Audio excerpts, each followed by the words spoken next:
Buenas noches, ¿cómo están a todas y a todos? Estamos en nuestro cuarto día de la Semana del Cerebro y bueno, queremos dar la bienvenida a todos los que están aquí acompañándonos. Así que no quiero darle larga, quiero invitar a nuestra coordinadora de la Semana del Cerebro, a la doctora María Beatriz Carreira.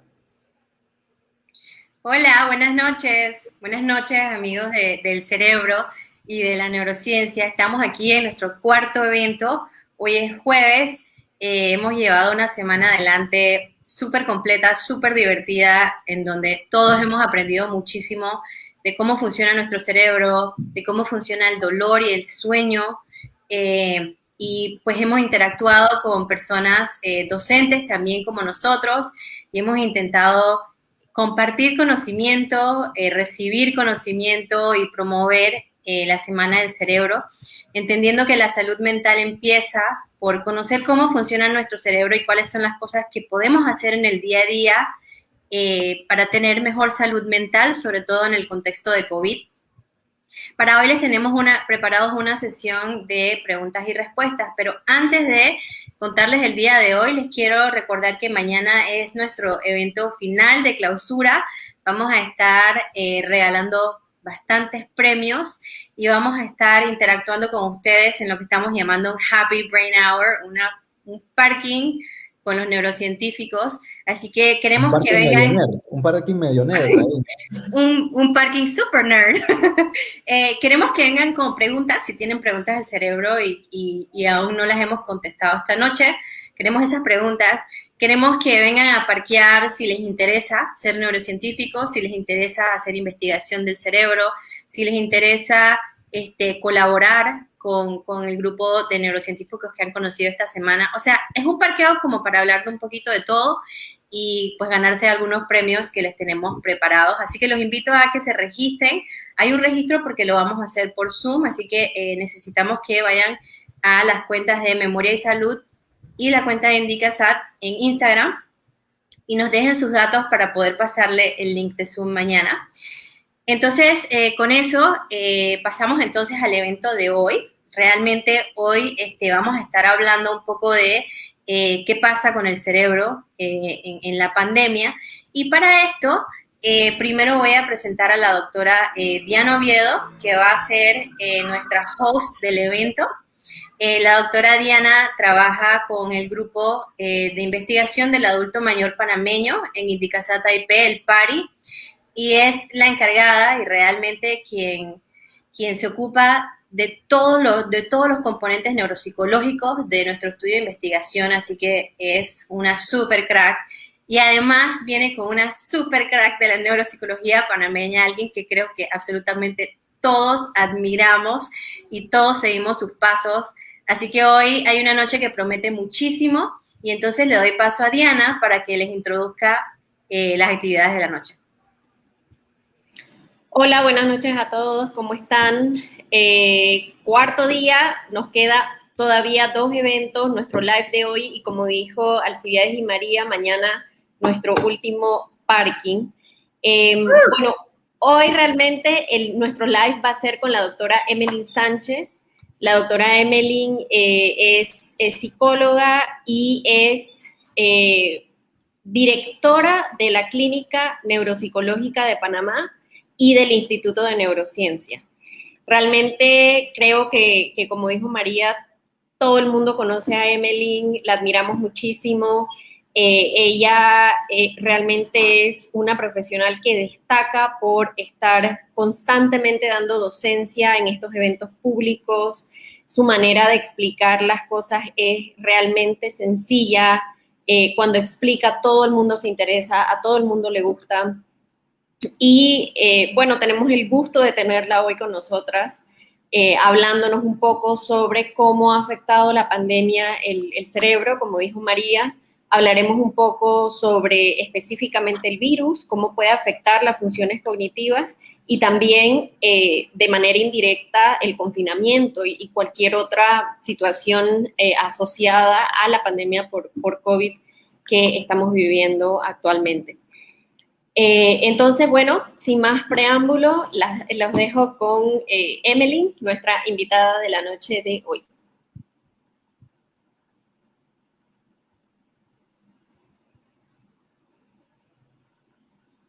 Bienvenida, Emeline. Emeline, estás en silencio. Sí, es que estaba intentando hacer las dos cosas a la vez y no pude.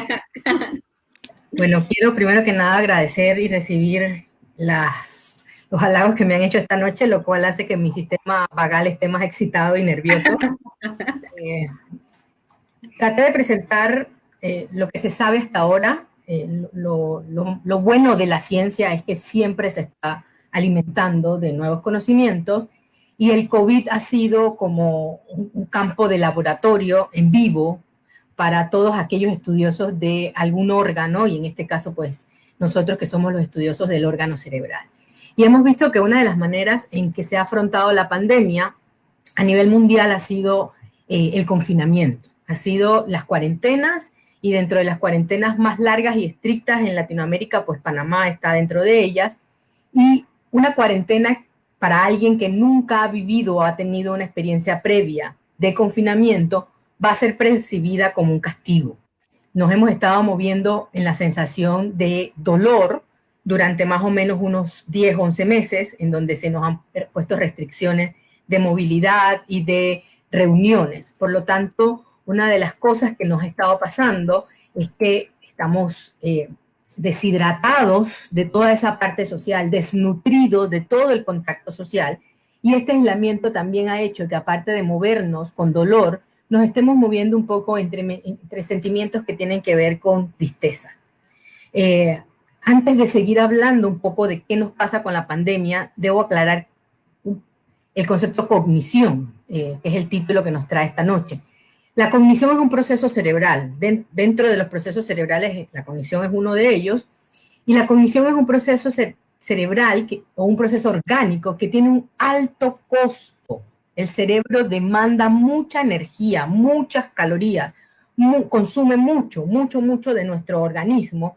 Así que cada vez que hacemos procesos cognitivos superiores, como prestar atención, memorizar algo, poder tomar la decisión, poder planificar el futuro, cada vez que hablamos de estos procesos cognitivos, estamos hablando de procesos que tienen alto coste calórico. Por lo tanto, cualquier cosa de afuera o de adentro puede molestar estos procesos cognitivos. Nos pasó también en pandemia que perdimos la sincronía, ya que perdimos los horarios de trabajo, perdimos los horarios de la universidad, de la escuela. Estuvimos un par de meses tratando de innovar en el teletrabajo. El teletrabajo nos enredó un poco también los horarios porque no sabíamos cuándo parar, vimos más televisión, lo que hizo que hubiese una desincronización en muchísimas de nuestras actividades. Esto hizo que funciones vitales y básicas también se desincronizaran. Nuestro organismo, una de las cosas que más agradece es la sincronía, es poder llevar un ritmo continuo de las cosas, y eso lo agradece todo nuestro sistema inmunológico, nuestro sistema cardíaco. Hemos estado sometidos a altos niveles de estrés esta pandemia, y el estrés es una de las cosas más buenas que existen. El estrés me ha hecho estudiar este tema, el estrés ha hecho que yo esté prestando atención aquí, tenga toda mi memoria fluyendo. El estrés hace que podamos presentar un examen, presentar un parcial, rendir una entrevista, pero el estrés tiene que bajar en algún momento para poder que ese estrés sea eficiente. Lo que nos ha pasado con la pandemia es que el estrés se ha convertido en un estrés bueno, por decirlo de alguna manera, o en un estrés eficiente, que nos hace ser eficientes, en un estrés crónico. Todo lo que sea crónico implica un aprendizaje diferente, y esto empieza a crear una serie de inflamaciones a nivel cerebral, una serie de inflamaciones a nivel corporal y una serie de agotamiento, que es lo que muchos estamos sintiendo ahora después de 12 meses de pandemia. Tiene que ver con ese esfuerzo que uno hace para realizar algo, pero uno se cansa mucho más rápido que antes porque estamos cronificados, ¿no? El estrés crónico, que ya llevamos todos, y la presentación está diseñada un poco para hablar primero de todos los que hemos estado en pandemia y luego todos los que han estado en pandemia pero han padecido de COVID, que esta es otra población y que tiene unas alteraciones un poco diferentes a la población que no ha padecido COVID. Todos los que hemos estado en pandemia y confinados estamos sometidos a estrés crónico. Este estrés crónico hace que lo que se conoce como factor de crecimiento neuronal, es como el abono que uno le pone a las neuronas para que sus dendritas crezcan y se se fortalezcan y tengamos muchos aprendizajes, ese abono cuando usted tiene estrés crónico no se da. Las dendritas, los aprendizajes cuestan mucho que se den cuando uno está bajo estrés crónico. Y de allí, pues ahora vamos a hablar un poco de la educación virtual en las preguntas que se hace cuando uno está sometido a pandemia y en estrés crónico y tiene que estudiar en la virtualidad, ¿no? Otra cosa de las cosas que pasa cuando estoy sometido a estrés crónico es que todo mi sistema hormonal se enreda y empieza una serie de reacciones de los glucocorticoides, de las catecolaminas, de unas enzimas que son proinflamatorias que ayudan a que nos inflamemos. La inflamación es un proceso del cuerpo para atacar algo. Cuando usted se corta, se le inflama la herida para evitar y para poder responder a esa lesión. Lo mismo está pasando cuando usted está sometido a estrés crónico. Su cuerpo responde como si estuviese siendo atacado y crea un proceso de inflamación leve y resistente, que es la peor porque no nos vamos dando cuenta cuando esta se va instaurando y se va instaurando de a poco hasta que después de 12 meses pues empieza a pasar factura en muchas funciones que tienen que ver con las funciones cerebrales que ahora vamos a detallar, funciones endocrinas como las funciones de la glándula tiroidea. Importante, si usted ha tenido baja de peso significativa o aumento de peso significativo en pandemia, chequear sus valores de tiroides, porque una de las cosas que hace el estrés crónico es desgastar ese circuito endocrino y nos baja el sistema inmunológico. Por lo tanto, es un mal momento para salir a buscar el virus a la calle. Usted tiene que protegerse esta vez más que al inicio de la pandemia porque su sistema inmune está más comprometido y más desgastado que al inicio, ¿no? Hasta que todos logremos estar vacunados. Y precipita entonces una serie de enfermedades físicas y enfermedades mentales que vamos a ir detallando, ¿no? Una de las estructuras que más sufre con el estrés crónico es la amígdala. Voy a buscar mi cerebro. La amígdala no tiene nada que ver con las del cuello. Esas amígdalas son del sistema inmunológico y no tiene que ver con nuestro cerebro. Esta es la amígdala cerebral, está en el medio del cerebro y esta amígdala, cuando está sometido a altos niveles de estrés, ella empieza como a crecer, como a alargarse, como a ponerse fuerte, reactiva, y ella se encarga un poco del reconocimiento emocional, del manejo ese de emociones. Y si la amígdala se pone hiperreactiva, se pone muy fuerte, vamos a estar en cuadros que pueden conducir a la impulsividad, a la irritabilidad, al mal humor, a la agresividad, o cuadros que estén acompañados con conductas obsesivas compulsivas que también tienen que ver con todo el circuito amigdalino que puede estar afectado por el estrés.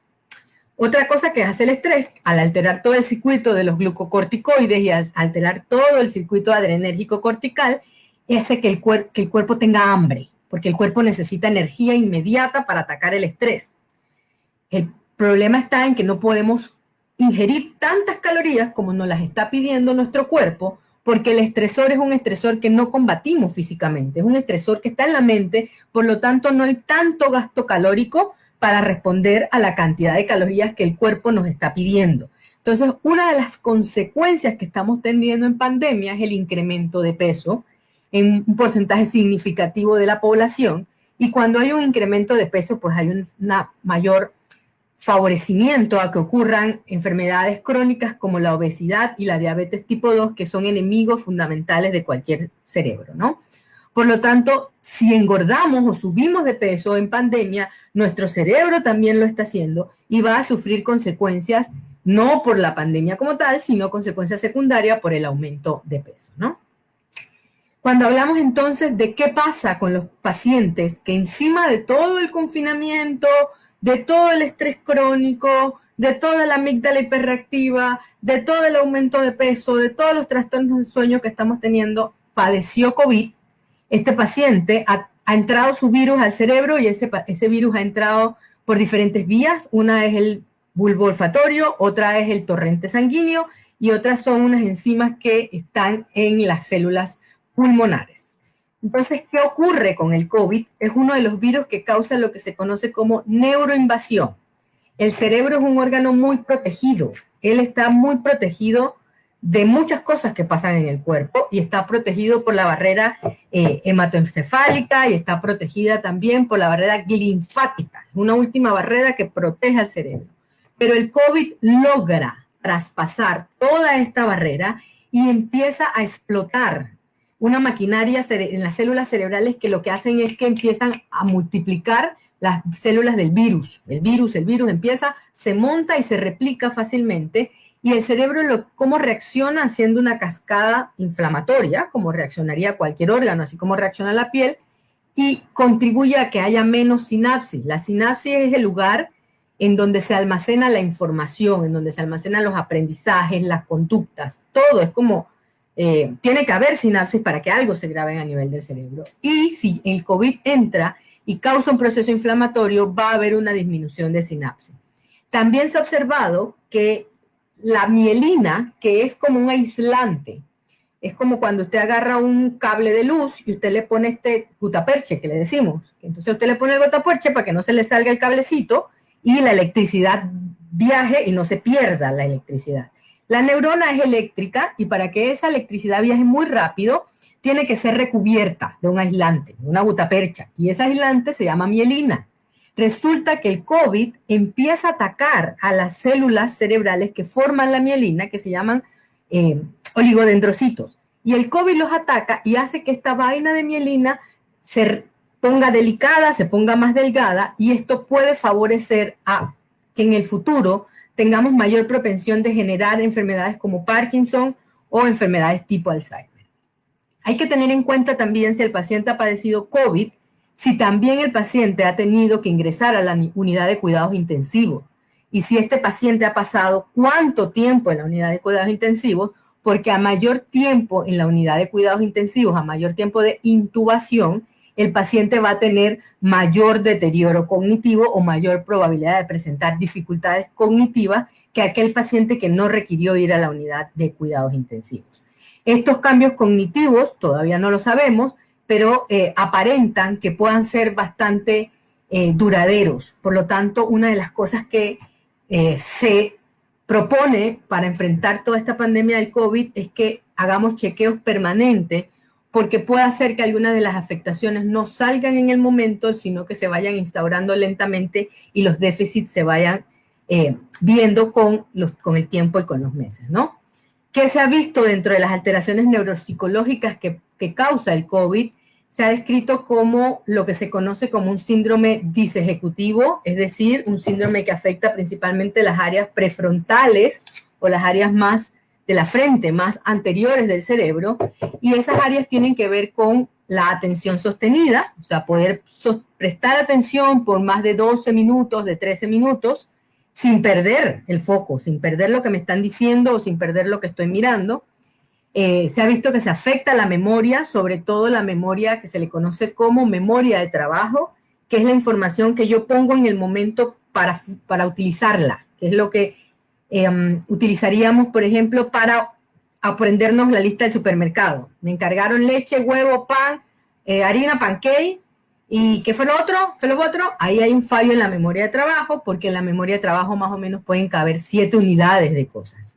Y otra de las alteraciones que estamos viendo reportadas tiene que ver con las alteraciones en la fluidez fonológica, sobre todo en lo que es la fluidez del lenguaje o las categorizaciones del lenguaje, y lo que tiene que ver con lo que se conoce como la flexibilidad, o sea, el poder cambiar de patrones, poder encontrar una nueva solución, poder encontrar una nueva respuesta, o si yo estoy frente a una conducta y esta conducta se me está diciendo que es inadecuada, poder modificarla o cambiarla. Y una de las cosas que es común en la mayoría de los pacientes de COVID, hayan estado en la unidad de cuidados intensivos o no, son los síntomas que tienen que ver con signos de ansiedad, con signos de depresión y con signos de lo que se conoce como el trastorno de estrés postraumático, asociadas a la alta carga de ansiedad por haberse contagiado también del virus, ¿no?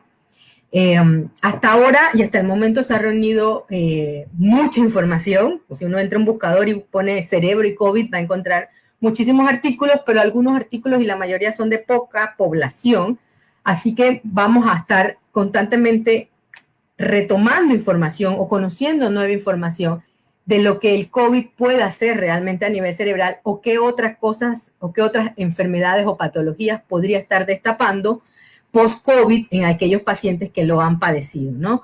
Y sí sabemos hasta ahora que a mayor cantidad de días en la UCI, mayor deterioro cognitivo y físico, por lo tanto va a necesitar una intervención física y una rehabilitación cognitiva este paciente a mayor tiempo en la unidad de cuidados intensivos. Y estos son algunos pues de los artículos o de investigaciones que se han generado hasta el momento. Todos los días se están publicando nueva información, como les digo, acerca de cerebro y COVID o cerebro y pandemia. Así que siempre la invitación a nivel de ciencia es pues de estar anuente a buscar las nuevas referencias bibliográficas.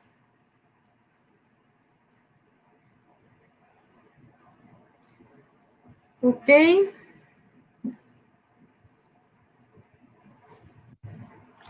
Doctora. Me dijeron 20 minutos. Sí, gracias. La verdad que increíble todo lo que pasa con COVID y pensar que realmente no es una enfermedad que, de hecho, por muchos meses estábamos seguros que no afectaba el cerebro, que no tenía nada que ver con el cerebro, estábamos convencidos y de repente cambió la historia, se empezaron a mencionar estos casos de personas que de repente llegaban a emergencia y estaban desorientados, o de repente lo del tema de la pérdida de olfato y de gusto. Súper interesante ver cómo en tiempo real, cómo va creciendo los datos y cómo nos vamos informando a partir de esas observaciones, ¿no? Estamos listos.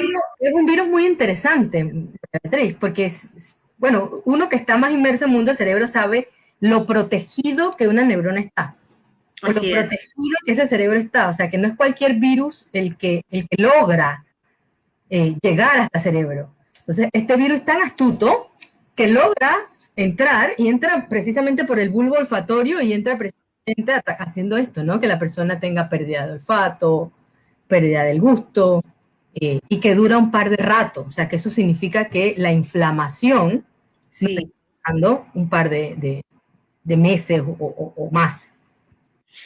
Así es. Brevemente, los que nos están escuchando, los que están en la charla, ya abrimos el periodo de preguntas. Queremos que nos hagan todas sus preguntas de COVID, utilizando los comments que están aquí abajo en todas nuestras transmisiones. Vamos a estar haciendo esas preguntas con la doctora Emeline para que pues, todos entiendan por lo menos lo que sabemos hasta ahora desde la evidencia de cómo el COVID afecta el cerebro y la función cognitiva. Importante, María Beatriz, que te interrumpa, pero no lo metí en la conferencia, que otra de las alertas que tiene que ver con cognición es las alteraciones de sueño, ¿no? Que son efectos secundarios de la pérdida de esta sincronía, o de estar más tiempo en casa, o de más tiempo con pantallas, o de la misma preocupación. Ya el mal dormir como tal produce quejas cognitivas importantes, ¿no? Entonces la pandemia nos ha atacado el cerebro como por varios lugares, no solamente pensando en cuarentena o tal, sino en muchos lugares, muchas áreas que se nos está afectando la alimentación, citarnos, vitamina D, hay varios artículos que dicen que estamos teniendo bajos niveles de vitamina D y cognición también van de la mano. A ver, empecemos con algunas de las preguntas que ya me están llegando. Me dicen, ¿qué ejercicios pueden realizarse para ralentizar el deterioro cognitivo o las consecuencias mencionadas para quienes tuvieron COVID? Una de las cosas que me caracteriza es que soy como cruel en algunas respuestas. Sí, eso nos encanta a tus fans. Esto de ralentizar el deterioro cognitivo a veces no es tan posible como se mercadea, ¿no? Claro. De que si consumes cúrcuma y no te inflamas, pues creo que en el 2019, que fue la última vez que estuvimos todos juntos, lo aprendimos en el Congreso de que tendríamos que ingerir muchísimas cantidades de cúrcuma para que esto sea real, ¿no? Entonces, tanto como ralentizar, eso pues es multifactorial, y tendríamos que tener un control de muchas cosas desde a temprana edad, ¿sí? El envejecimiento empieza desde que nazco. Esto normalmente empieza a los 35 años, pero desde que yo nazco empiezo a envejecer y mis células neuronales empiezan a morir, etc. Entonces, creo que la pandemia lo que ha hecho es que envejezcamos a un ritmo un poco más acelerado, por todo lo que ha pasado, y quizás allí las recomendaciones serían meter más ejercicio físico en la medida que se pueda, porque la literatura es consistente en que el ejercicio físico sigue siendo el mejor alimento cerebral, ya sea para no deteriorarse, ya sea para que funcione mejor. El ejercicio físico sería una de las cosas que hay que incluir en nuestro estilo de vida. Y esto de envejecer bien tiene que ver con estilo de vida saludable, ¿no? Así es. Hacer una rutina de cosas saludables dentro de esto del ejercicio físico, quizás empezar a ajustar un poco nuestra forma de comer. A mí personalmente la pandemia, el órgano que más me ha afectado o el sistema que más ha afectado es el sistema digestivo, y he tenido que ajustar algunas medidas más extremas con mi forma de comer, a las horas en que como, qué como. Así que esa quizás, no tanto es que hay alimentos que son mejores para el cerebro, pero sí hay alimentos que son peores. Sí. ¿No? Como la comida chatarra. Y doctora, aquí preguntan si existe algún alimento de consumo diario que activa la migraña, hablando así de la comida. Bueno, yo estuve en la charla de ECA, que estuvo maravillosa, así que la persona migrañosa yo le invito a que escuche esa charla. Es una charla muy buena sobre dolor y migraña, y lo que se sabe de algunas migrañas es que responden como alergias, como procesos inflamatorios a algunos alimentos que producen alguna reacción alérgica. Dentro de eso, pues los taninos del vino tinto, algunos quesos, algunos colorantes, y sobre todo, no tanto la alimentación, sino el trasnoche. O sea, cuando la persona no duerme correctamente o come a altas horas de la noche, eso imposibilita su sueño y puede tener mayor predisposición al dolor de la migraña, ¿no? Así que sí, no se pierdan están grabados. Están grabados. Y hay que repasarlos. Y siguiendo lo que está hablando del sueño, otra persona pregunta si hay una recomendación para tratar el trastorno del sueño ocasionado en el tiempo de la pandemia. Sí. Un trastorno es un trastorno como tal cuando tiene más de 6 meses de estarte pasando, ¿no? Y ya como 12 meses es probable que ya hayamos instaurado un trastorno de sueño algunos de nosotros. Cuando es un trastorno de sueño es cuando también tiene una afectación en tu vida familiar, personal, de trabajo, y tú estás viendo secuelas de este trastorno. Los trastornos de sueño se tratan con psiquiatría. Esta es la especialidad para ver los trastornos de sueño, pero el primer manejo de los problemas, y ya no vamos a hablar de trastorno o de cualquier problema o de dificultad de sueño, tiene que ver con higiene de sueño. Tiene que ver con medidas conductuales que yo aplico en mi estilo de vida que me permiten tener un mejor sueño y un sueño más eficaz. ¿Eso qué significa? Significa que no es mágico como una pastilla para dormir. Claro. Que no es una imposición de manos y yo ya me voy para mi casa y me dormí, que tampoco es una terapia cognitiva conductual y me curé, sino que tiene que ver mucho con repetición, para que mi cerebro reaprenda a dormir.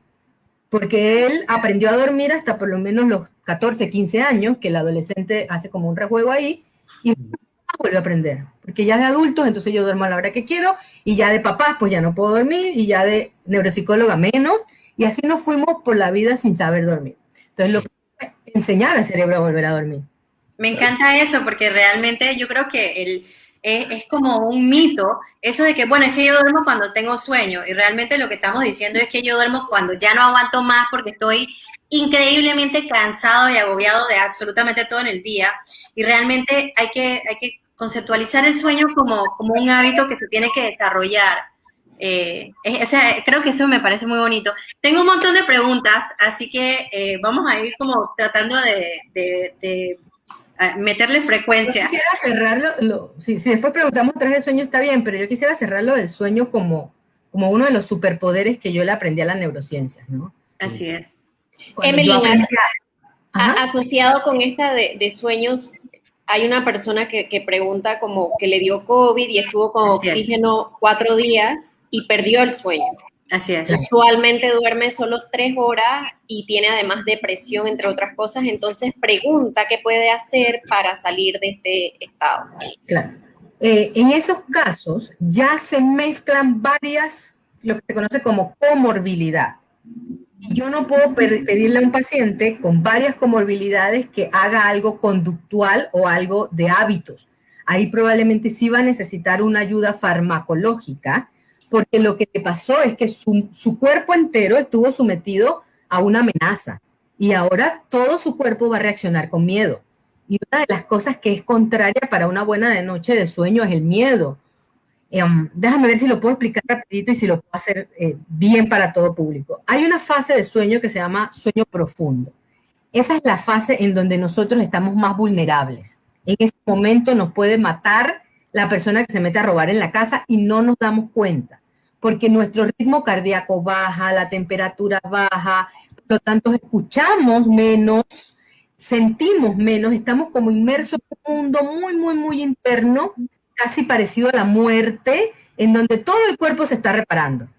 Entonces, si yo tengo miedo, mi cerebro no se va a ir a ese estadio. No puede irse, porque él está luchando con un virus, él está luchando con la deuda que me dejó la secuela del virus, él está luchando con el trabajo que ya no puedo hacer igual porque estoy oxigenando menos. Entonces, lo importante con este paciente es un buen manejo de neumología, porque en la medida que él oxigene correctamente, que es una de las secuelas del COVID, es que no permite una buena oxigenación. Si yo no oxigeno bien, mi cerebro va a tener miedo.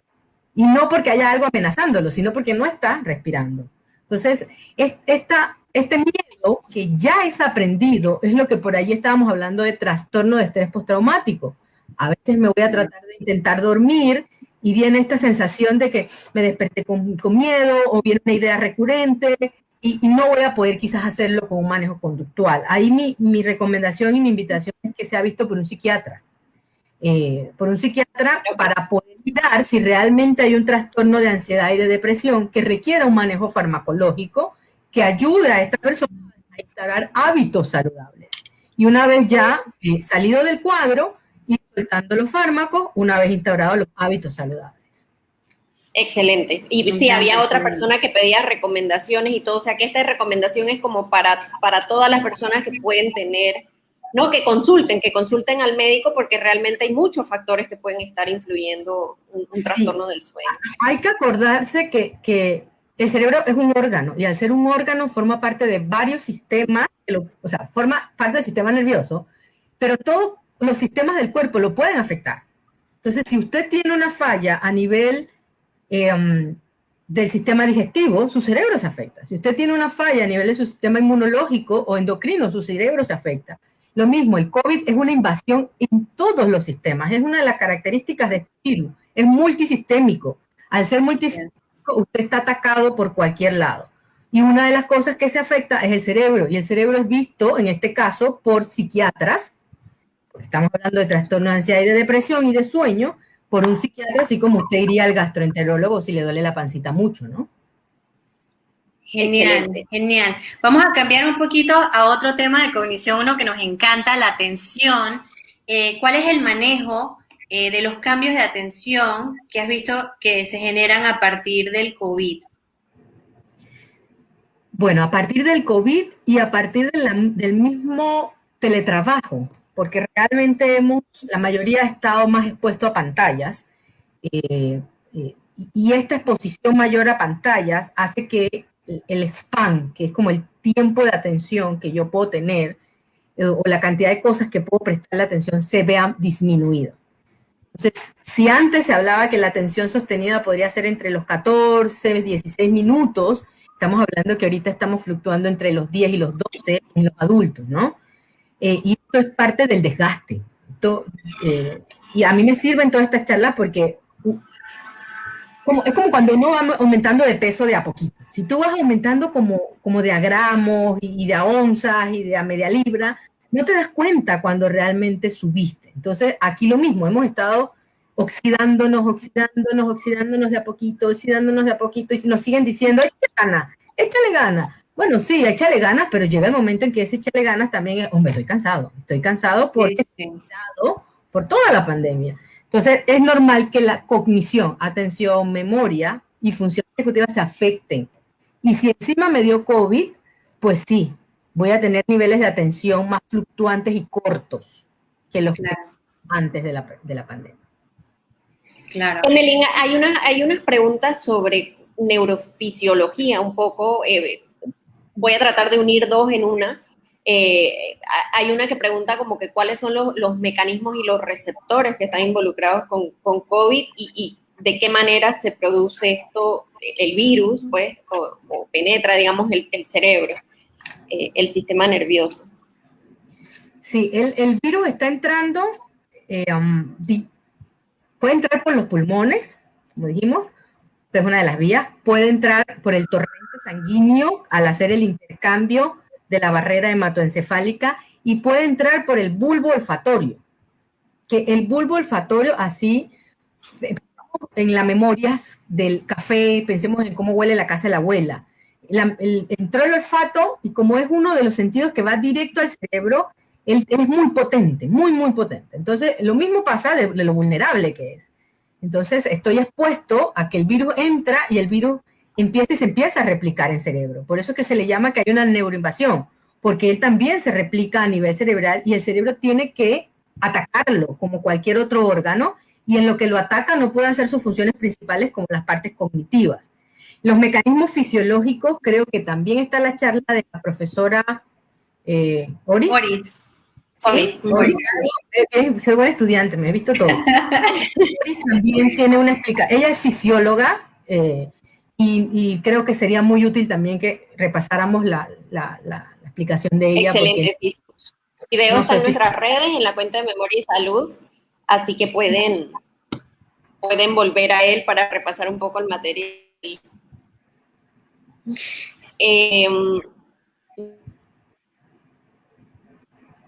Creo que Diana se nos está como cortando, así que leo yo la siguiente pregunta, que de paso reconozco quién la está haciendo. Dice, ¿qué tantas afectaciones cognitivas pueden ocurrirle a un niño menor de 3 años que le ha dado COVID? Los niños tienen un sistema inmunológico maravilloso, ¿no? Y eso hace que ellos tengan menos secuelas del COVID. Hasta como a los 12 años nuestro sistema inmune es muy, muy bueno. Por lo tanto, es probable que este niño no tenga secuelas del COVID como virus. Pero un niño de 3 años es probable que esté teniendo secuelas por estar encerrado o confinado en casa y por perderse de un poco, no tanto ir a la escuela. Los niños de 3 años no tienen que ir a la escuela es a partir de los 4, cuando empieza el pre-kinder, pero los niños de 3 años tienen que ver otros humanos, aparte de su familia nuclear, ¿no? Ver a la abuela, ver a la tía, a la madrina, a la tía madrina, todas estas personas que permiten mi socialización, permite que yo tenga otras habilidades y mejore el lenguaje. Entonces, quizás este niño de 3 años no tanto por el COVID, sino por la misma cuarentena que hemos estado teniendo, podría estar teniendo algunas consecuencias, sobre todo en el lenguaje, que es lo que se atrasa un poco al no socializar tanto. Eso, ¿sabes? Quiero como darle seguimiento a esto porque siento que por lo menos entre mis colegas, más que afectarles personalmente la pandemia, porque uno como adulto, pues uno entiende la importancia de por qué estamos encerrados, de por qué no podemos ver a las personas que queremos, por qué no podemos, tú sabes, interactuar con nuestros amigos, pero para los niños obviamente pues estos conceptos de repente como que son un poquito difíciles de entender, sobre todo con tanto tiempo. Entonces, desde tu experiencia y lo que has visto en la clínica, ¿qué recomendaciones nos darías, por ejemplo, para manejar eso en casa, cuando hay 1, 2, 3, el número que sea, de niños que tienen tanto tiempo encerrados, que no pueden ver a sus amiguitos, que se tienen que sentar en una computadora todo el día? Yo creo, María Bratis, que ya no podemos manejar más nada. O sea, ya es un año de estarlo tratando de manejar. O sea, ya las vacunas llegaron, ya tenemos una muy buena, vamos a un buen ritmo, lo que me hace ser muy optimista. Y los niños tienen que salir. O sea, aunque tengamos mucho miedo, aunque no nos hayamos vacunado, tenemos que procurar de alguna manera la socialización. Yo hago un llamado aquí público, y por esto es otra de las cosas que me conocen, por meterme en problemas, para que supervise a las escuelas particulares y mire los horarios de educación virtual que esas escuelas están teniendo, porque ningún ser humano puede estar condenado a una pantalla por 7 horas seguidas, y menos es un menor de edad. Así es. Tiene consecuencias físicas. Entonces, allí los papás vamos a tener que levantar la voz y pedir a muchas escuelas que tienen que gestionar esto de la educación virtual.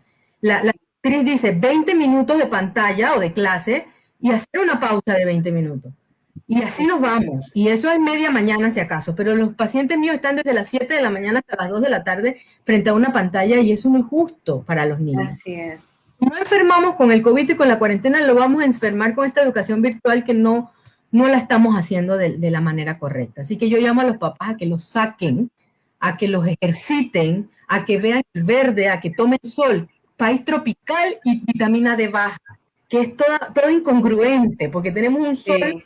12 horas, 10 horas alumbrando. Entonces, y brevemente, dinos así, cuéntanos a la audience, ¿por qué importa la vitamina D? ¿Por qué tenemos que estar pendientes de tomar sol? Así muy brevemente. Bueno, no tan breve, porque la vitamina D condiciona muchos genes. Así es. Ella es precursora para que muchos genes se activen o se inactiven. Y uno de esos genes, o muchos de esos genes tienen que ver con envejecer bien, con hacer que mis procesos celulares se den de manera correcta, que mi célula viva la cantidad de tiempo que tiene que vivir. Entonces, si yo tengo menos D, en vez de vivir 75 años, voy a vivir 70. Y resulta que le estoy quitando a mi hijo 5 años de vida posterior por no tener suficientes niveles de vitamina D. Y está reportado en la literatura de países no tropicales y en Panamá nos está saliendo reportado bajos niveles de D. Quiere decir que necesitamos tomar sol, necesitamos ver el sol. El sol es el mayor sincronizador del cerebro. Así es. Los rayos solares, el cerebro se sincroniza inmediatamente. Eso es algo biológico y básico. Entonces, no tomar el sol es aberrante para un cerebro.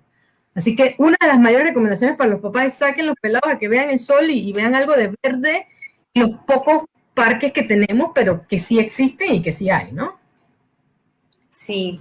Excelente la recomendación. Tenemos a la doctora Oris escuchándonos, que es la que nos hizo el video que está en nuestras redes sociales de cómo afecta el COVID, cómo entra por la vía del bulbo olfactorio y nos responde. Recuerden que entra por las células nerviosas que tengan receptores SA2. Para ponernos un poquito técnico, pues son receptores... No, dale tú. No puede ser, que le da pena.